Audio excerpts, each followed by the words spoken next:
2025 was a hectic year in the credit card game, to say the very least. From massive card nerfs and refreshes to brand new credit card products, we've really seen it all over the past 12 months. So that's why today I want to take a step back and analyze the 3 biggest lessons that I learned this year, very similar to what we did at the end of last year. And my hope is that through these reflections, you and I both are going to be able to head into 2026 with just a reminder of some guiding principles and a strategy that will help us win going forward. And instead of just sitting at my desk like normal, I want to do something a bit different, and bear with me as it is a completely new thing I'm trying. I'm going to actually take y'all on a walk with me and Odin instead and just kind of stop and talk along the way. There's not going to be really any editing done in this video, and I'm mostly talking off the cuff here. So yeah, very similar to what I do in the members only side of my channel, and I hope y'all enjoy it.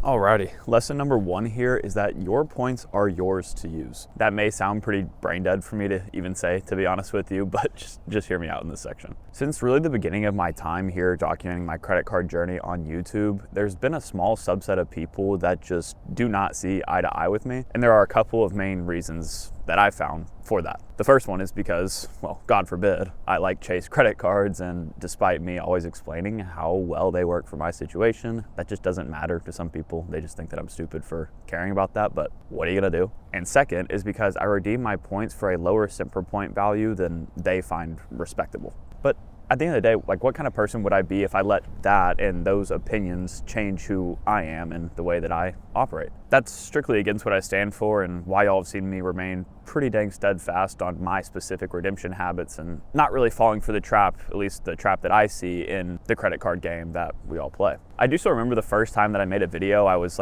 genuinely nervous to release because I just knew that it would face negative backlash. And that was the video about me redeeming over 200,000 Chase Ultimate Rewards points for my MacBook Pro. At the time, I really didn't see anybody on YouTube talking about redeeming your points for anything less than 2, 5, 10 cents per point for those really high-class international flight redemptions. But those types of redemptions really didn't resonate with me at all. I mean, I was a broke college student who couldn't even afford to buy a new computer at the time. And I'm sure a lot of y'all can resonate with that. Instead of redeeming how I saw everybody else doing it, I wanted to make sure I could use my points for something that I needed right at that moment and not some luxury, upgrade that I wouldn't have paid for out of pocket. So whenever I saw that Chase had a promo with Apple at the time that gave me a 25% boost on my points when redeeming through my Sapphire Preferred, I decided to pull the trigger on that, and years later, here I am still using that same exact MacBook Pro that has run this entire business, and in turn, that's completely changed my life. That's something that you can't really put a cent per point value on, hence why I literally say that cent per point values don't matter.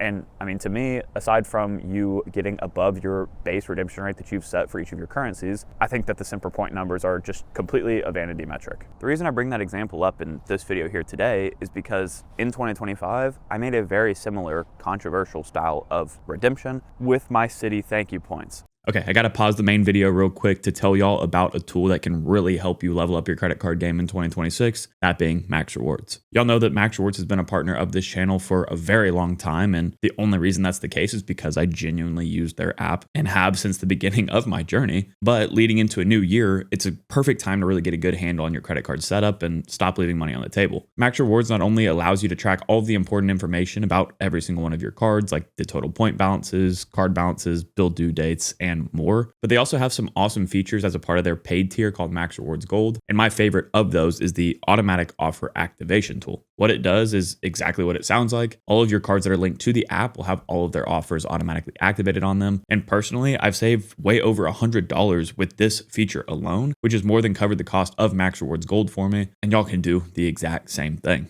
They also have other features in the paid tier, like the card value tab that practically automatically calculates your effective annual fees for you, since Max Rewards live tracks your rewards earned and your credits and benefits used. Plus, you can add welcome offer trackers to all of your cards to make that more convenient than the lenders make it. And yeah, there's just so much to talk about here. Bottom line, if you want to have the best strategy going forward into this new year, I would highly recommend that you check out Max Rewards. And if you download it through the link in my description and enter the promo code Spencer when you sign up, you'll get a 3-month discount off of your annual Max Rewards Gold subscription if you ever do decide to upgrade to it. So definitely take them up on that. And as always, thank you to Max Rewards for supporting the channel, but let's get back into it.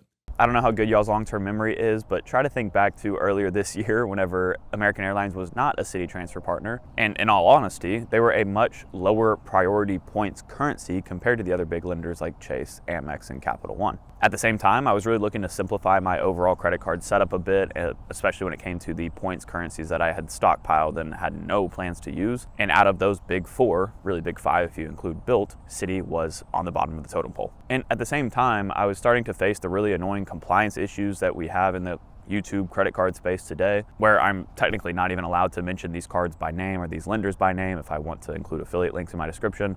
And I basically just said like F you to the banks on that regard. Like I'm going to talk about what I want. Sorry, I'm getting sidetracked here, but I don't know. This is more of a casual video, so trying to bring y'all behind the curtain a bit, I guess. But yeah, I say that because my income was also dropping a bit, but I wanted to make some upgrades to this channel, specifically getting the Sony FX30 and lenses and everything for that y'all have seen me use in the main channel videos. Not this one, of course, but all the other ones where I'm sitting at my desk. So while I had 120,000 or so Citi ThankYou Points sitting on the sideline that could be redeemed for cashback at 1 cent per point, I wanted to, just like with the MacBook Pro redemption, use those points for something that could really benefit me exactly at that time. This redemption was even worse to some people, obviously, because I got less than 1.25 cents per point like I got with the MacBook Pro redemption. I only got 1 cent per point. And with Citi now having American Airlines as a direct transfer partner, I have a lot of people asking me if I regret that decision or not. After thinking about that question for quite some time, to be honest, I can confidently say that no, I do not regret that at all. In my opinion, I made the best decision that I could make for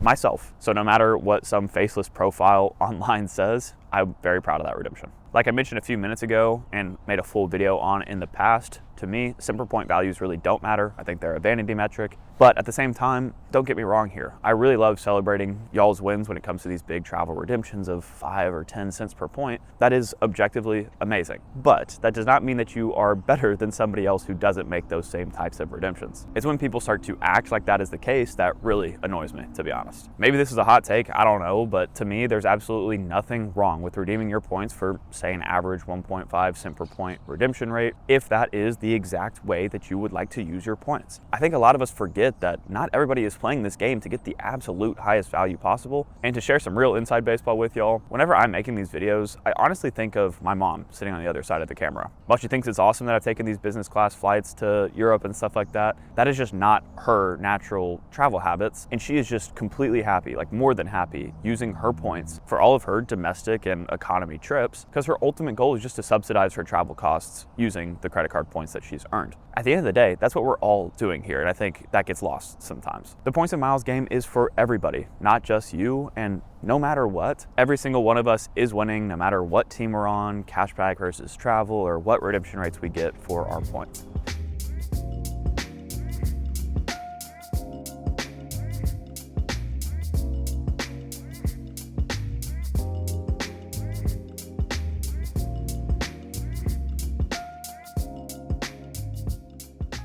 Lesson number 2 here is that credit cards are an addiction. I made a full video about this year as well, and it might have been a lower performer because a lot of y'all don't really want to face that topic necessarily. And I completely understand that. It's kind of an interesting one. But if that was you and you skipped that one for that reason, then I would urge you to stick around for the next few minutes. Even though we don't think about it too often, addiction is a risk that comes with almost anything we do in this life. Whether that be playing video games or social media or actually gambling, but it also applies to this, credit card hobby that we all have. Now, obviously, just because you have a few credit cards does not automatically mean you're addicted to this stuff. You could very well be a person that is just extremely strategic. But there is a line to this, and the tricky thing is that the further you get into this game, the more likely it is that you've already crossed it. through the many consulting calls that I've done this year, as well as just the people that I'm able to communicate with through comments, DMs, emails, and all of that, I've mainly seen 3 signs of addiction. The first one is that you apply for cards without a real plan, just chasing the points without any redemption in mind. The second is that you're checking your credit score or your point balances or just any of the numbers on a screen, even though you know that nothing's probably changed. You just want to maybe get that quick dopamine hit. And the sneakiest of all is whenever you start changing your spending habits or your lifestyle to fit your credit cards. With all of these 3 situations, there's one thing in common. People are wasting tons of money playing this credit card game under the illusion that they're actually saving a lot of money, and that is really dangerous. With my type A and borderline OCD personality, I think that being analytical is one of my strong suits and maybe my strong suit to a fault, but regardless, that's why I really enjoy doing the consulting calls and the member wallet audit series on the channel that y'all have been so supportive of, which I'm really thankful for. And I think that mixture of my analytical mindset on top of the just interest that I have in the psychology of personal finance and credit cards in general is what makes me want to talk a little bit more about that third sign that I mentioned, changing your lifestyle or your spending habits to fit your cards. Another way to describe this point would just be lifestyle inflation or lifestyle creep. And this happens in all walks of our life, not just the credit card game, but it especially happens here. I mean, obviously these banks aren't dumb, right? They of course are going to market that a card like the Amex Platinum that costs way more money than anybody really should be paying for a credit card will give you, $3,500 plus worth of value on an annual basis. You'd be dumb to then not pay the $895 a year, right? And that's why those types of credit cards, the premium travel cards, are the ones where this lifestyle creep is the most obvious. For some, those cards really do give them thousands of dollars in positive value every single year based on their natural travel habits and lifestyle. But there are also a lot of folks out there who have slowly convinced themselves, like a frog in a pot of boiling water, that these cards give them that same value, when in reality, they do not, at least if they're honest with themselves. And I think we saw a big spotlight on this phenomenon with the refreshes to the Amex Platinum and Chase Sapphire Reserve this year. For as long as I've been in this space, people have had a really weird obsession with American Express and their credit cards, and time again, that gets proven. But the most recent example of that would have been that Platinum card refresh, and here's why I say that. If you go scroll through all of the videos made on YouTube about the Chase Sapphire Reserve refresh that happened just a couple of months before the Platinum one, you're going to see a lot of hate, a lot of negativity, especially in the comment sections where people say that you'd be ridiculous to support Chase and the Sapphire Reserve after this point. But then search for the Amex Platinum card refresh videos and the comments on those, and everything is just glowingly positive. Both of these refreshes at the core were the exact same thing. Both lenders raised the annual fees on their premium travel credit card and added coupons to help offset that annual fee. But for some reason, you see that the people who were really loving the changes made to the Amex Platinum were the same ones that hated the Chase Sapphire Reserve changes. And that's because I think, honestly, Amex has invaded the credit card community in a weird way, where they're completely comfortable with supporting the lifestyle inflation and creep that happens with their cards compared to other lenders. I honestly thought when the refresh to the Sapphire Reserve came out that we might see some light at the end of the tunnel because, as I've talked about in a lot of my videos, I don't think that premium travel credit cards are for everybody and we need to be more harsh on them. But then, of course, when I saw the Amex fanboys come out of the woodworks for the Platinum card, my hope was quickly lost. I also completely understand here, though, that Amex did a better job with the refresh. I'm not necessarily talking about that in this video. Again, the topic at hand has to do with the lifestyle inflation and lifestyle creep. Back when the Amex Platinum had a $695 annual fee, it was already a card that I would say most people should not have. Sure, on paper you could get positive value through the airline credit, hotel credit, clear credit, there's plenty of options there. But even back then, people were counting credits and benefits towards their effective annual fee calculations that they would not have paid for without having the card, making it already one that was hard to justify. Now, the card has an $895 annual fee. Yes, it did add some more credits. And while those credits can be great for the right person, I think it just gave more room for people to let that lifestyle creep into their lives. Zooming back out a bit further here to talk about the credit card addiction as a whole, not just the lifestyle inflation, I think a lot of us forget that we are actually pretty dang weird for caring about cards as much as we do. If you were to poll the general public, not only would I imagine half of them don't even know what cards they have in their wallet, if any, 99.9% of them would not talk about them in any capacity to what we do here, in this credit card community. And in talking to people like my mom, who I mentioned earlier, I'm able to kind of reframe a bit and be like, yeah, I need to stop taking this so dang seriously. And I think that's helped me in my, year-end effective annual fee calculations, where I can be completely honest with myself and ask whether or not I would pay for these credits and benefits before having the card, instead of just letting this online space convince me that these cards are worth it for everyone, because really they're not. I want to make it clear that I'm not bringing any of this up to scare you away from this credit card game at all. Obviously, that would be kind of dumb considering this is my full-time job. But I hope that this can kind of serve as like a wake-up call in a sense, particularly when it comes to these like high annual fee cards that we for some reason so easily justify when 99% of the population, the normal population, would never consider doing that. You know, I've been filming this video, like watching people run by on the trail here, and I just have to wonder like how many of them would think I'm completely crazy for paying thousands of dollars in annual fees on my cards. And honestly, I wouldn't blame them, but I don't know. I wouldn't say that I'm addicted. Would you?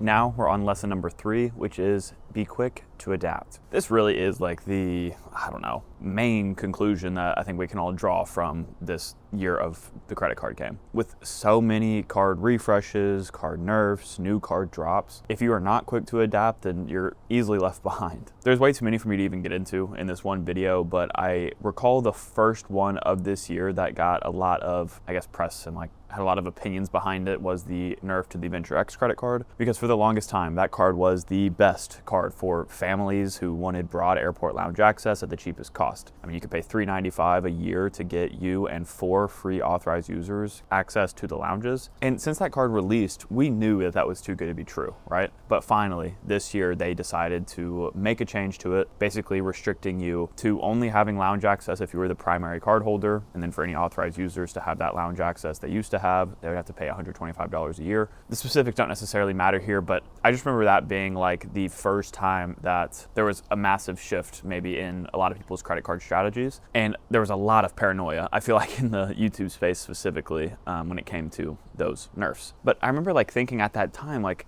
guys, are we not here to constantly be adapting and changing based on the changes in the credit card world? I mean, the only reason I'm even able to do this as a full-time job is because there are so many changes that happen every single year, new strategies that come up, new opportunities to make more money from this game. And I think that's how, you know, people maybe started to address all of the nerfs and changes after that point. Since then, we saw all of the refreshes to the Chase Sapphire Reserve, the Amex Platinum. Even more recently than that, we saw new language added to the Chase Ink cards that restrict the welcome offers that you can get on the free Chase Ink Cash and Unlimited. And while all of these are really annoying, we can see that the banks are definitely cracking down on people like us that are gaming this system. That doesn't mean that all hope is lost. We can still do amazing in this game. I think leading into 2026, we need to lean into that idea. I feel like everybody has something to complain about these days and they find a way to show that online, but I'm definitely no stranger to that idea. Like, I've done the exact same thing through this channel. I mean, I guess I'm kind of doing it right now, complaining about people complaining, which I don't even know what that makes this, like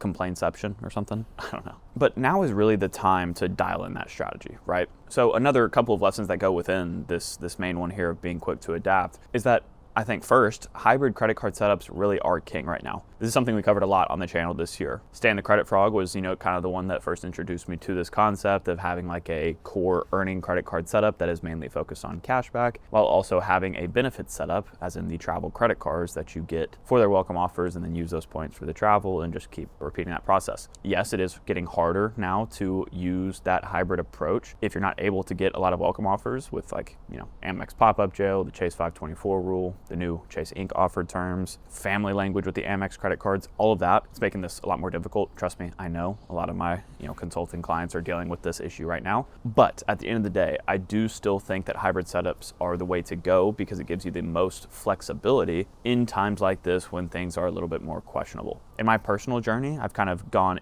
harder in with this, not only with the redemptions that we talked about in the first lesson, with the Citi ThankYou Points and the Chase Ultimate Rewards points, but I've even started like transitioning some of my daily spend to cashback cards too, and I've actually found that I really like it. The main card that's serving that purpose for me right now is the PayPal Debit, which we've talked about countless times on this channel, but it is, in my opinion, the best card you can use at Costco specifically, and I know a lot of us do shopping at Costco, so it's great for that, and that has made a substantial impact on our grocery bill. And no, I'm not switching my entire setup to cashback right now. However, in a year that I've been cutting back on travel to save on some money, being able to still like reap the rewards of all of the spend that I'm doing for at least part of my monthly spend has been really nice. But I completely understand here too that a lot of folks just can't afford to earn any cash back really whenever they're trying to use their points and miles for travel because they physically are not earning enough points to supplement the travel they're currently doing. I definitely come from a fortunate position having this YouTube channel where I have other ways to earn points like referrals that helps me travel in the ways that I want to. But I want to give y'all some hope here too, because over this past year, we went to Italy,